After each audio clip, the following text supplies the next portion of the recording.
A 24-year-old man is brought to the emergency department by Emergency Medical Services, EMS. The patient's mother reports that she found her son seizing on the floor of her living room approximately 30 minutes before arrival at the hospital. 2 months ago, the patient returned from Mexico, where he had been incarcerated for 6 months. The mother reports that during the past 2 months, she has seen her son consistently take his seizure medicine and several other pills for a bad lung infection he got in Mexico. She cannot remember the names of any of the medications. Several doses of 4-lorgepam have been administered, with no effect on the patient's seizure activity. Which of the following medications would be the most effective in aborting his seizure activity? A. Diazepam. B. Magnesium sulfate. C. Phenytoin. D. Pyridoxine. E. Valproic acid.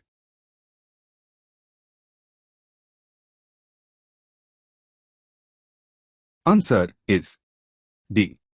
Several historical clues in this scenario point to tuberculosis being the bad lung infection in this patient. In patients with seizures that are refractory to benzodiazepines, isoniazid, a common medication for tuberculosis, overdose is a possibility and should be considered. Pyridoxine is the only fully effective pharmacologic treatment for toxic isoniazid seizures, although benzodiazepines have been shown to suppress seizure activity in some cases.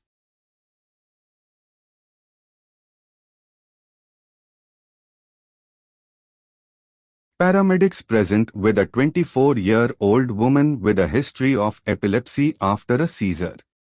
She is somnolent but easily arousable and oriented to self and ear. Her vital signs are normal, there are no signs of trauma, and an empty expired bottle of phenytoin is found in her purse. Her pre-hospital finger stick blood glucose level is 163 mg per deciliter. Which of the following treatment options is most correct? A. Administer 20 mg per kilogram fosphenytoin intramuscularly and observe the patient until she returns to baseline. B. Establish vascular access and administer 4 mg lorgepam intravenous. C. Establish vascular access, obtain phenytoin level, and administer 1 to 2 mg lorgepam intravenous if the patient begins to seize. D. Place the patient in a monitored setting, establish vascular access, and withhold diagnostic tests and treatments unless patient's condition changes. Answer is C. Medication noncompliance is a frequent cause of seizures in adults with epilepsy. It is recommended to check phenytoin levels before administering additional drug. Because the patient is not in status epilepticus, a low dose of benzodiazepines can be considered for patients who begin to seize while undergoing a period of observation.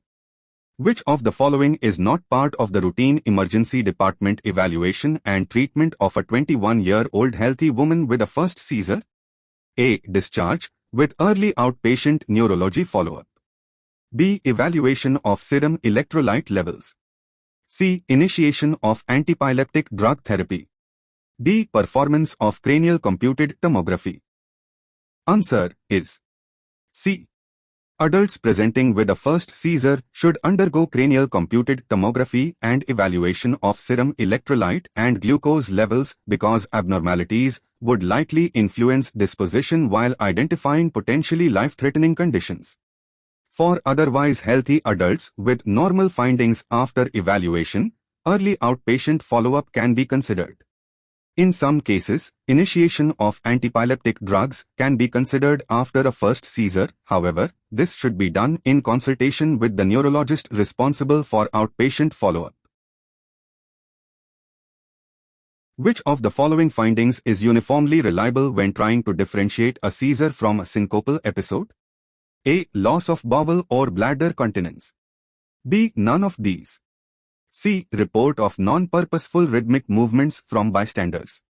D. Tongue biting. E. Transient confusion after the event.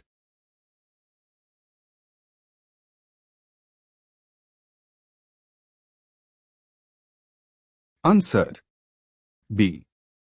Unfortunately, although all the findings listed are seen more commonly with seizures than with syncope, all can occur in patients with syncope.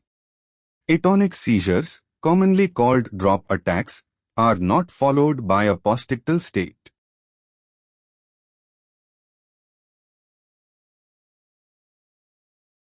Which maneuver should be used to treat benign paroxysmal positional vertigo of the horizontal semicircular canal?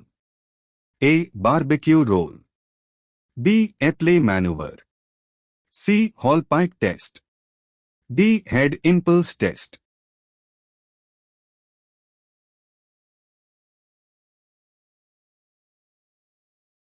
Answer is A. The Epley maneuver is used to treat posterior canal benign paroxysmal positional vertigo. The Hallpike test is used to diagnose posterior canal BPPV. The head impulse test is used to diagnose vestibular neuritis and labyrinthitis. The supine roll test, in which the patient lies flat on the gurney and the head is turned to each side, is used to diagnose horizontal canal benign paroxysmal positional vertigo, whereas the barbecue roll maneuver is used to treat the horizontal variant of BPPV.